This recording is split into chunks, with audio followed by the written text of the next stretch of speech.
Hey listeners, we're nearing the end of our 15th anniversary fundraising campaign, and we need your help to meet our goal. This campaign offers you a chance to win a unique food and music experience in one of the most exciting cities in America. Here's how it works.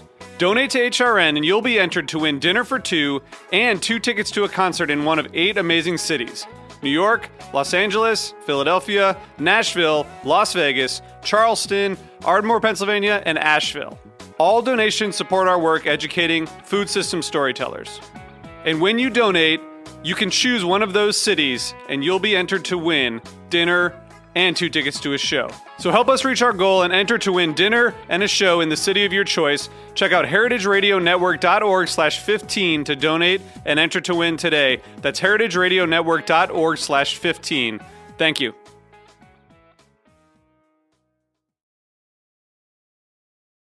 This episode is brought to you by the 2nd Annual Catskill Cuisine Festival. Visit catskill-cuisine.com to learn more and buy tickets. You're listening to Heritage Radio Network.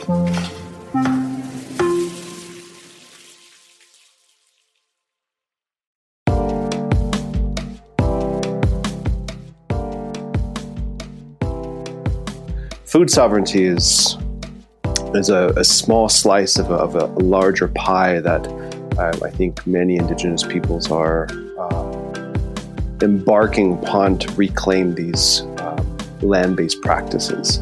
Food sovereignty is absolutely political. It's not about just mere subsistence. It's about this relationship Indigenous peoples have with food, but with the land broadly speaking. And so those types of relationships were also attempted to be severed. You just heard from Clint Carroll, an enrolled citizen of the Cherokee Nation of Oklahoma, featured on episode 83 of Meat and Three. Food sovereignty is central to all of our conversations here on Meat and Three and at HRN more broadly. Without the autonomy and ability for communities to provide sustainable nourishment for themselves, food cultures struggle to survive, let alone thrive. On this first episode of our 16th season, we take a look back on the best Meat and Three stories that capture the significance of food sovereignty.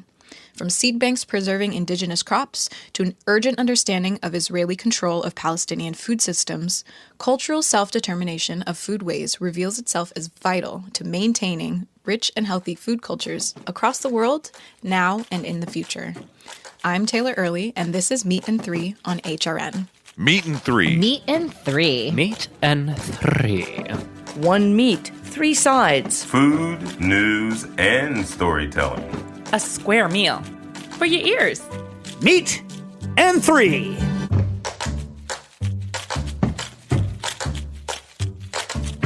On Season 7 of Meat and Three, Tash Kimmel delved into colonialism's devastating impact on traditional Indigenous foodways. For our first story, Jessica Gingrich considers how this history affects Indigenous peoples today with 2 experts in food sovereignty. Prior to European contact, Indigenous communities cultivated intricate food systems, deeply intertwined with their culture, spiritual beliefs, and ecological knowledge. These sustainable methods supported community health and the natural rhythms of the environment.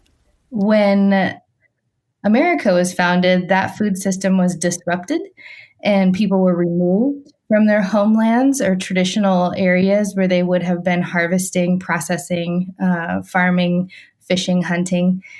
And then a new diet was superimposed. That's Valerie Segrest, a nutritionist, native food educator, and a Muckleshoot tribe member. Settlers systematically dismantled Indigenous foodways. Once rich with diverse ecosystems, carefully tended lands were seized and repurposed. But colonialism didn't just alter the landscape. It sought to eradicate the ancestral knowledge and ways of life that defined Indigenous food sovereignty. But what exactly is Indigenous food sovereignty? Really, it's about being able to provide for your own nation, to not be reliant or dependent upon others to feed yourself. And that is kind of couched in a longer colonial history that has a lot of implications for Indigenous diets and Indigenous health. That's Clint Carroll, a professor, scholar, and enrolled member of the Cherokee Nation of Oklahoma. Colonial policies aim to assimilate Indigenous peoples, severing their connections to the food and land. If you can imagine witnessing your entire world collapse, and then you're rounded up and your children are taken from you and put into a boarding school, and they are fed army rations. They are fed refined carbohydrates, poor quality fats, and questionable meat sources. That went on for several generations. Colonial violence isn't confined to the past. Its repercussions reverberate across lands and lives, causing daily harm to Indigenous populations worldwide. Tribal communities are experiencing disproportionate rates of epidemics that are completely nutrition-related and preventable. But the story doesn't end there. Indigenous communities are reclaiming their autonomy, health, and heritage through the revival and reimagination of traditional foodways. Herds of buffalo once again roam on Blackfeet territory in Montana, Anishinaabe stewards are tending and harvesting manoomin, and Choctaw heirloom seeds are saved, shared, and even sent into space. These initiatives, among many others, are helping to heal historical trauma and safeguard a rich heritage for future generations. These efforts are not just about preserving the past, but are essential steps towards forging a sustainable and equitable future for us all. When you think of seeds, what comes to mind? Maybe they're toasted, blended into butter, thrown on a loaf. These little gems are incredibly versatile, and no one appreciates this more than seed banks, which conserve millions of them. But does storing seeds away really preserve what makes them special? Sam Girardi explores this question with a story from episode 161 of Meat and Three. Around the globe, you can find about 1,700 seed banks, huge vaults dedicated to conserving food crops. These seeds are selected for their historic or genetic value and sealed away in case of global catastrophe. In the American Southwest, though, Native Seed Search, or NSS, uses a different approach. Here's their Director of Agriculture and Education, Dr. Andrea Carter. We do have that aspect to us of, conserving the seeds, but that conservation model is really rooted in seed distribution. That these seeds are conserved and preserved through actively being grown and consumed and shared. Because after all, what better way to support crop diversity than planting diverse crops? It's all about getting them out in communities with a particular emphasis on connecting these seeds to communities of origin, to the communities that have cultural affiliations and connections to these seeds. These connections influence NSS policy, especially seed lending. NSS teaches seed harvest practices with the expectation that part of the final harvest will be returned. 25% for Indigenous growers, 50% for non-Indigenous. These crops are not just food crops, but they're of cultural, religious, spiritual significance to Indigenous peoples of the world. There was an intimate link there beyond just sustenance. Since this story aired 2 years ago, there's been a resurgence of interest in seed preservation. Just last month, the Biden administration announced an $18 million investment into their National Seed Strategy Keystone Initiative. It's a program which seeks to make native seeds numerous and accessible. This way, they can be used as a resource to build ecosystems resilient to climate change. Faced with these same climate challenges, many NSS growers feel conflicted. I think young farmers are challenged by that question of wanting to do it the way it was, but also working with the conditions of today, both environmentally and economically and resource-based. So it's almost like a desire for permission to change. But I think one thing, at least for myself personally, I really believe in is just the act of growing those seeds, sharing them, saving them. That's the continuation and the most powerful way to adapt to the pending climate change. Many seed banks preserve the genetic legacy of food crops, but lose sight of what makes them different from other plants, their connection to the generations of farmers who cultivated them. In recognizing this, NSS and its Indigenous growers are taking important steps to preserve the link between who we are and what we eat, all the while adapting to a changing world. We'll be right back with more Meat and Three after a brief break.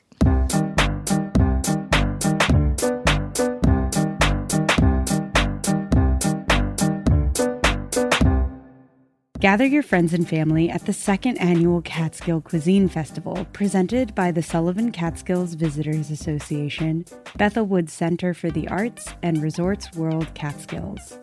Mark your calendars for a flavor-packed weekend from May 10th to May 12th. Experience the fusion of phenomenal food and electrifying entertainment. Rub shoulders with your favorite Food Network personalities, including Andrew Zimmern, Michael Simon, Scott Conant, Marcus Samuelson, Jeffrey Zakarian, Anne Burrell, Melba Wilson, and distinguished international chefs by LaBelle Farms. Kick off the festivities with Friday's star-studded golf tournament and evening reception. Saturday heats up with free tastings, thrilling live demos, music, and family activities, culminating with a gourmet dinner hosted by celebrity chefs. And on Sunday, celebrate Mother's Day with a special celebrity-curated brunch. Tickets for this celebration are selling like hotcakes.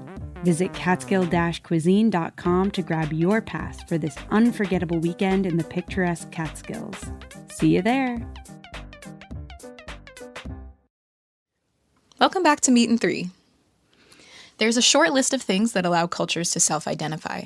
Language, religion, food, or more to the point, the seeds that said food is produced from. So what happens when those seeds are lost? Continuing the conversation about seed preservation, Addison Austin Liu shares the Cherokee Nation's story of perseverance and regrowth. There's this old idiom from Cherokee lore: no self-respecting Cherokee would ever be without a corn patch. That was Pat Gwynn, the Cherokee Nation's Senior Director of Environmental Resources. Originally located across southern Appalachia, the Cherokee were forced to relocate in 1838 after gold was discovered in their homelands. The nation permanently resettled in Indian Territory in present-day Oklahoma and created a sovereign tribal government. Their forced removal resulted not only in a loss of lives, but also food waste. Just a little bit of research and so forth showed that almost zero of our heirloom crops made the Trail of Tears. Upon this realization, the Cherokee Nation dug their heels in and decided to track down their lost crops. Gwynn was tasked with this important and seemingly impossible job. Scour the Earth's resources to find examples of these heirlooms and commence growing them. One of the most insidious tactics of the colonizer is to control or destroy indigenous food systems. Think of the Plains Indians and the near extinction of their buffalo in the 1800s. While seeds are a less dramatic example, they are just as devastating a loss. It was pretty much a 5-year job to secure 30-ish of our seeds. I got some from educational institutions. I got some from the USDA. I got some from the Eastern Band. We started with nothing, and it wasn't the year before last, we had one of our best harvests. This kind of cultural revitalization is a meaningful step toward combating the legacy of colonial violence and a reclaiming of food sovereignty. In Cherokee culture, there are a couple of tenets that talk about what it takes to keep Cherokees Cherokee. But one of those things is that as long as Cherokees have their plants, they will remain Cherokee. The Cherokee Nation now maintains seed banks. Last year, they dispersed 9,500 packets of these culturally significant crops to tribal members. Access to these foods can improve overall physical health and strengthen community bonds. It only takes a matter of years to destroy a culture and generations to rebuild one. The Cherokee people have found a way forward that may even provide a roadmap for other indigenous food futures.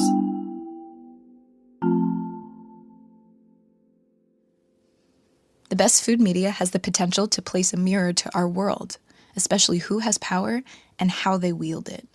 Seeking insight into political structures capable of uplifting or erasing food cultures is especially important in moments of crisis. In such times, safe access to food and agricultural practices can be the difference between life and death. From farmers trying to make a living, to humanitarian workers aiming to provide food, to those merely trying to safely secure a meal. For our last story, pulling from episode 140, Hannah Chenard takes a look at how food sovereignty and state building intersect in occupied Palestine. October 7th, 2023 marked a moment of transition for much of the world, as the lives and deaths of Palestinians became a topic of daily conversation. One of the many struggles in Gaza relates to food access. According to the United Nations World Food Program, the entire population of Gaza is experiencing acute food insecurity, and a quarter of those are facing catastrophic hunger conditions. Human Rights Watch has claimed Israel is using starvation as a weapon of war. But Israeli control over food systems in occupied Palestine isn't new. From annual assaults on olive harvesters to the criminalization of foraging, tight control of food systems has been a major part of their approach for decades. This is most clear in seam zones along the border between Israel and Palestine, where land is strictly monitored by the Israeli military. In 2022, HRN's Ellie Katz sat down with peace activist Ronnie Perlman. They discuss how Israeli oversight impacts the lives of farmers in one of Palestine's most liminal spaces. There are many areas where the villages are in Palestine, on the Palestinian side, and the fields and the plantations and the orchards are on Israeli side, so that a Palestinian needs a permit to go and work in his field. He's also told when can he go. Farming is not only an occupation, just as food is not only sustenance. Palestinian lives, livelihoods, and culture have been on the line since long before last October. The last thing that people lose is food habits. They lose the language, they lose religion, but food habits is the last thing to give up on. This story originally came from an episode about the future of food, about ways our world might change to become more or less democratic, equitable, or sustainable. But Palestine reminds us to think about what we might lose if we don't start thinking about the present of food, about who has it, who can get it, and who has the power to decide.